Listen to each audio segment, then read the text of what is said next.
할렐루야, 주님의 말씀을 사모하셔서 오늘도 이 자리에 오신 여러분들을 진심으로 환영하고 축복합니다. 기도하심으로 주님 앞으로 나아가도록 하겠습니다. 하나님 아버지 감사합니다. 아버지 주님의 뜻을 알고자 하나님 주님 앞으로 나와왔습니다. 하나님 아버지 오늘의 말씀을 통하여서 하나님 아버지 주님의 거룩하신 뜻이 무엇인지 그리고 주님의 이끄심이 무엇인지 하나님 아버지 바르게 알게 하여 주시옵소서. 주님의 뜻을 분별하는 자 되게 하여 주시옵소서. 예수님 이름으로 기도합니다. 아멘. 네, 오늘 하나님께서 저희들에게 허락하신 말씀은 신명기 19장 15절부터 21절에 있는 말씀입니다. 신명기 19장 15절부터 21절 말씀 저와 함께 교독하도록 하겠습니다. 한 사람의 죄를 정하거나 범죄에 대한 논의할 때 한 사람의 증인으로는 충분하지 않다. 어떤 일이든 두세 증인이 증언이 돼 있어야 고소할 수 있다. 만약 악의가 있는 증인이 죄를 고발하러 나선다면 그 논쟁에 가담한 두 사람이 여호와께서 계시는 곳에서 제사장들과 당시의 재판관들 앞에 서야 할 것이다. 재판관들은 자세히 조사해 그 증인이 자기 형제에게 위증을 한 거짓말쟁이인 것을 드러나면 그가 자기 형제에게 하려고 했던 대로 그에게 해 그런 악한 사람들을 너희 가운데서 제거하라. 나머지 백성들이 이것을 듣고 두려워해 다시는 그런 악한 일이 너희 가운데 일어나지 않도록 말이다. 긍휼을 베풀지 말고 생명에는 생명으로, 눈에는 눈으로, 이에는 이로, 손에는 손으로, 발에는 발로 하라. 아멘.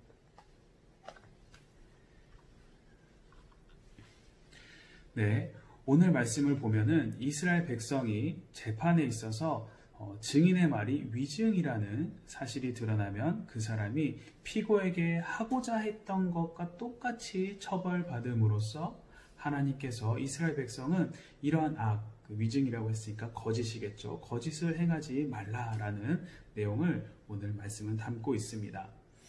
여기에는 이스라엘 백성 중에 어떤 한 사람이라도 억울함을 당하는 일이 없도록 하기 위한 공의로우신 하나님의 깊으신 뜻이 담겨져 있죠. 하나님께서는 죄를 범한 사람에게는 참으로 관대하신 분이십니다. 그래서 죄인에게 끊임없이 은혜를 베풀어 주시는 분이 바로 하나님이십니다. 하지만 그와 반대로 죄를 행한 사람에게는 은혜를 베푸시지만 반대로 그 죄에 대해서는 어떠한 관대함도 은혜도 베푸시지 않으십니다. 오히려 그 죄에 대한 하나님의 태도는 용납이 아닌 은혜를 베푸시는 것이 아니라 그 죄를 심판을 하시는 것이 바로 하나님이십니다. 이처럼 죄를 향해서는 은혜를 아끼지 않으시지만 죄에 대해서만큼은 결코 용납하지 않으시는 이 하나님의 공의는 이스라엘 역사에도 똑같이 반영이 되어 나타납니다. 이스라엘은 하나님의 그 수많은 사람 중에서 특별히 택함을 받은 민족이었어요. 하나님의 절대적인 사랑의 대상이었습니다. 그래서 하나님은 이스라엘이 죄 가운데 빠지게 되어도 그들을 결코 버리지 않으셨죠.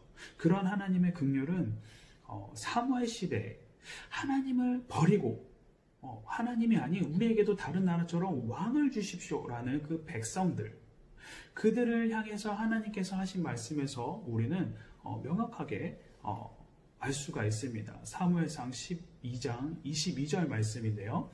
네, 함께 읽겠습니다. 여호와께서는 그분의 위대하신 이름을 위해 자기 백성을 저버리지 않으실 것이다. 아멘. 이스라엘 백성이 하나님을 배반하려는 악한 마음이죠. 마음을 가졌지만 하나님은 여전히 어떻습니까? 그들을 향해서 사랑하시고 긍휼을 베풀어 주십니다. 이를 통해서 우리는 이스라엘을 향한 참으로 놀라우신 하나님의 사랑과 하나님의 은혜를 우리는 느낄 수 있죠. 이처럼 하나님은 이스라엘을 사랑해 주시고 그들을 보호해 주시고 그들을 바른 길로 이끌어 주시지만 그들이 저지른 죄에 대해서는 반대로 언제나 단호하십니다. 즉 이스라엘이 죄에 빠지게 되었다? 라고 하면은 하나님은 언제나 그 죄에 대한 벌을 내리십니다. 이스라엘을 혼을 내세요. 하나님께서 그 죄에 대해서 혼을 내시는 방법은 여러 가지가 있습니다. 우리들도 성경 통해서 여러 가지 방법이 있는 걸 알 텐데 일반적으로 하나님께서는 이스라엘의 그 죄에 대해서 혼을 내실 때 주변 국가들, 이방 나라들을 통해서 그들에게 침략을 당하게 하십니다. 또는 자연적인 재해나 그 질병을 일으키기도 하시고 점점점 그들이 말을 듣지 않는다, 심하게 한다, 죄가 더욱더 깊어져서 모르고 있다 라고 한다라면은 포로로 잡혀가게 하시기도 하십니다. 이처럼 하나님은 죄인들은 하나님께서 사랑을 하시지만 그 죄에 대해서는 언제나 단호히 심판하시는 공의로운 하나님이신 것을 우리는 잊지 말아야 할 것입니다. 이것을 우리에게 아주 공의로운 하나님, 죄인은 사랑하시지만 죄를 단호하게 쳐내시는 그 부분이 바로 그것을 우리에게 자세히 보여주는 것이 바로 예수님께서 십자가에 못 박혀 돌아가신 사건일 것입니다. 하나님께서 죄인된 우리를 위해서 예수님을 이 땅에 내려 보내주십니다. 이것은 죄인된 우리를 너무나도 사랑하기 때문에 이루어진 결과겠죠. 그리고 예수님께서 우리의 죄를 짊어지시고 십자가에 못 박혀 피 흘려 돌아가신 것, 그것은 어떠한 죄도 용납하지 않으시는 하나님의 공의로우신 부분이 나타나는 장면입니다. 진정 우리는 죄인을 사랑하시되 죄에 대해서는 단호하신 하나님의 성품을 깨닫고 어떤 작은 죄의 유혹이라도 그 유혹에서 새 사람 된 우리를 지켜나가는, 그래서 매일같이 죄에 대해서 승리하는 우리 모두가 되어야 할 것입니다. 우리 17절부터 19절 말씀 우리 함께 읽겠습니다. 그 논쟁에 가담한 두 사람이 여호와께서 계시는 곳에서 제사장들과 당시의 재판관들 앞에 서야 할 것이다. 재판관들은 자세히 조사해 그 증인이 자기 형제에게 위증을 한 거짓말쟁이인 것으로 드러나면 그가 자기 형제에게 하려고 했던 대로 그에게 해 그런 악한 사람들을 너희 가운데 제거하라. 위증은 법정에서 진실만을 말하겠다라고 선언한, 말해야 하는 그 증인이 허위 진술하는 것을 위증이라고 하죠. 성경에서는 이 위증 여부를 가리기 위해서는 그 논쟁하는 쌍방이 함께 하나님 앞에 나와서 당시 제사장과 재판장 앞에 서야 된다라고 이야기를 합니다. 당시 이스라엘은 1심과 재판은 1심과 2심이 있었습니다. 1심은 지방재판이었고 2심은 하나님 앞 그 중앙성소에서 제사장들과 재판장들에 의해서 행해졌던 게 바로 2심입니다. 1심이 행해지고 2심이 행해지는. 여기서 우리가 근데 오늘 말씀에서 우리가 눈여겨봐야 할 것은 이 위증의 여부를 가리기 위해서는 1심을 하고 2심으로 가는 게 아니라 여호와께서 계시는 곳에서 제사장과 재판장 앞에서 행해졌다. 즉 1심이 먼저 행해진 것이 아니라 바로 2심인 하나님 앞에 중앙성소에서 바로 판결을 했다라는 것입니다. 왜 이렇게 바로 2심으로 행해졌는가? 그것은 그 위증이라는 것이 그만큼 심각한 죄이기 때문에 절대 가볍게 처리되어지는 죄가 아니라는 것이죠. 죄는 무조건, 죄는 모두가 다 잘못된 것이지만 행해서는 안 되는 것이고. 그런데 이 거짓에 대해서 왜 그렇게 심각하게 받아들이는가? 사람들은 때로는 거짓에 대해서 너무 가볍게 생각할 때가 있습니다. 너무나도 쉽게 일어나는 죄이기 때문에 별로 큰 일이 아니라고 생각할 수도 있습니다. 하지만 여러분, 거짓은 사단의 본질이고 그렇기 때문에 너무나도 큰 죄입니다. 신약에서 사단을 묘사할 때 진리가 없고 거짓말을 할 때마다 본성이 드러난다고 했습니다. 그러면서 거짓말쟁이이고 거짓의 아비가 바로 사단이다 라고 성경은 이야기합니다. 이처럼 거짓은 사단의 본질이고 거짓 증언하지 말라는 하나님의 말씀에 어긋나는 아주 큰 죄입니다. 그래서 하나님께 증인의 거짓 여부를 묻는 것은 거짓으로 인해서 더 이상 억울한 사람이 생기지 않도록 하기 위함이죠. 악한 의도나 자기 유익을 위해 타인에게 악을 행하는 자들의 공통점이 있습니다. 그들은 바로 그 일을 아주 은밀히 계획을 하고 준비를 하고 행함으로써 무고한 사람들에게 피해를 입힌다는 것이죠. 공경에 빠뜨리게 합니다. 그러면서 그들은 항상 자신만이 옳다라고 생각을 합니다.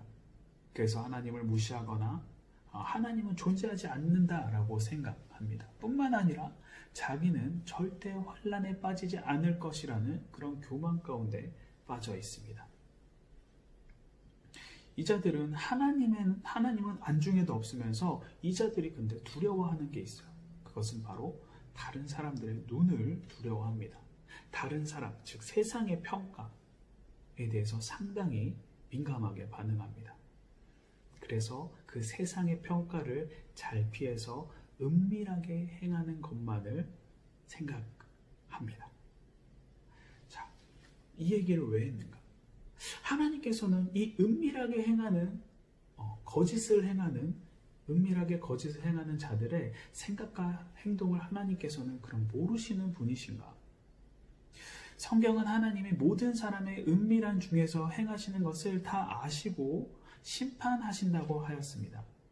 여호와의 눈은 어디든지 있기 때문에 악인과 선인을 지켜보십니다. 그렇기 때문에 하나님은 어떠한 은밀한 죄나 거짓된 것은 다 드러나게, 하나님 앞에서는 다 드러나게 되어 있죠. 하지만 하나님께서 지금 당장 그 모든 죄들을 보시고도 심판하지 않으실 때가 있어요. 이것은 잠시 하나님께서 그 심판을 유보해 놓은 것이지 그들의 죄를 용서해 줄게, 내가 모른 척 해줄게, 눈 감아줄게 라고 하는 것이 절대 아닙니다.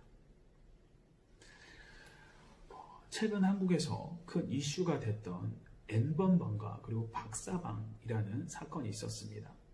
2018년부터 비밀리에 자행된 성착취를 한 사건으로 수년간 비밀 대화방을 통해서 엽기적인 성영상을 판매한 사건이 바로 이 N번방과 박사방입니다. 이들은 해외 서버를 두었고 실명이 아닌 대화명으로 사이트를 운영을 하였습니다. 매번 대화 내역을 지우고 사이트를 수도 없이 바꿔가면서 이런 범죄를 저질렀어요. 또한 현금이나 카드가 아닌 가상화폐로 그리고 금품을 받음으로써 2중, 3중, 4중으로 수사하지 못하게끔 장치를 해 놓았습니다. 이렇게 1년, 2년 지나가다 보니까 자신들은 절대 잡히지 않을 거라고 생각을 했었던 것 같아요. 하지만 올해 3월 그들은 체포가 되었고 죄값을 치르는 중에 있습니다.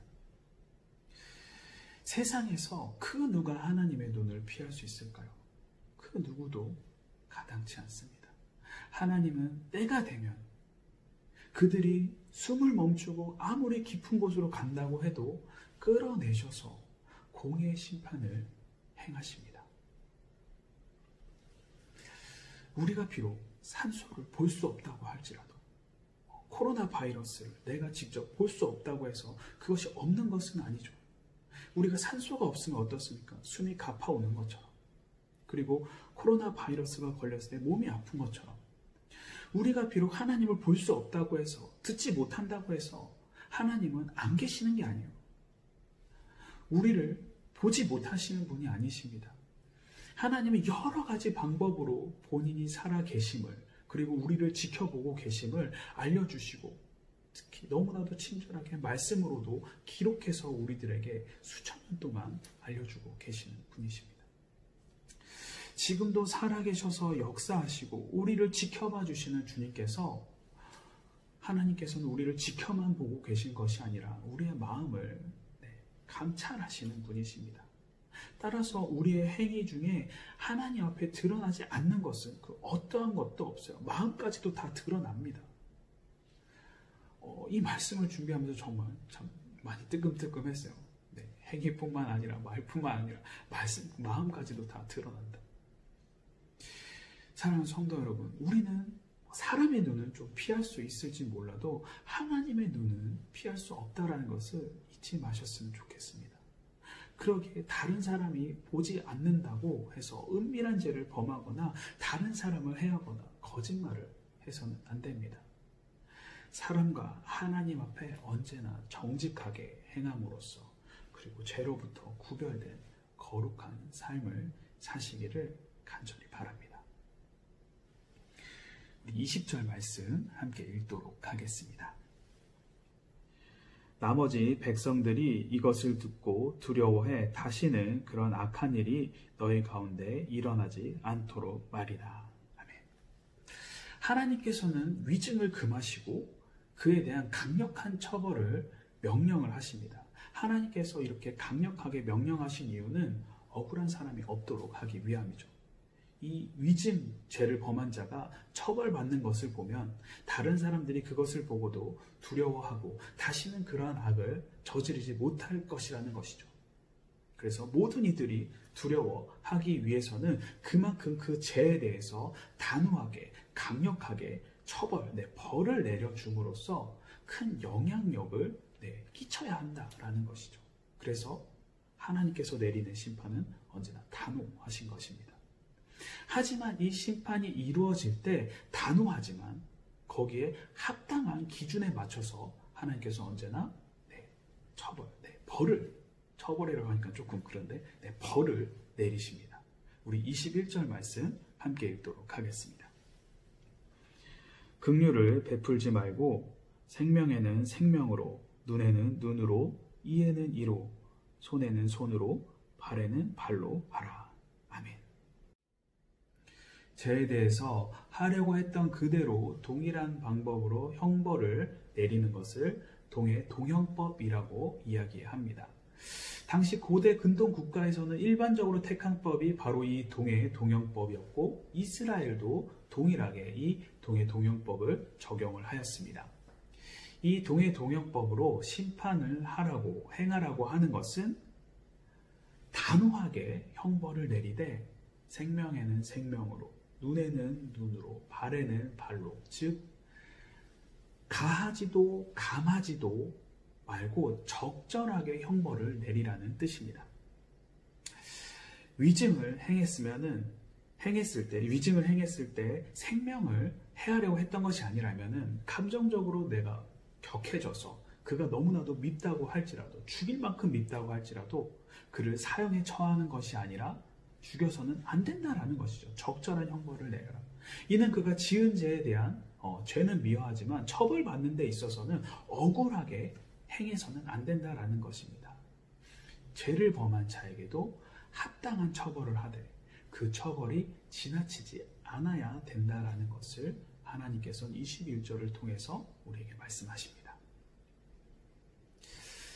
오늘 말씀에서 하나님께서는 죄를 저지른 사람은 여전히 사랑하시지만 죄는 미워하심을 우리들에게 알려주셨습니다. 그리고 그 죄에 대한 심판을 할 때는 어떻게 단호하게 하되 많게도 적게도 가감할 없이 적합하게 그 형벌이 내려져야 한다라고 말씀하십니다.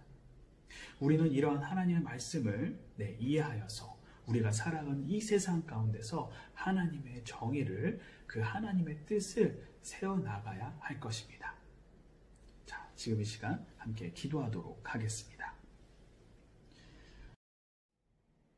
하나님 아버지, 부족한 저희들의 마음이 아버지의 마음이 되기를 원합니다.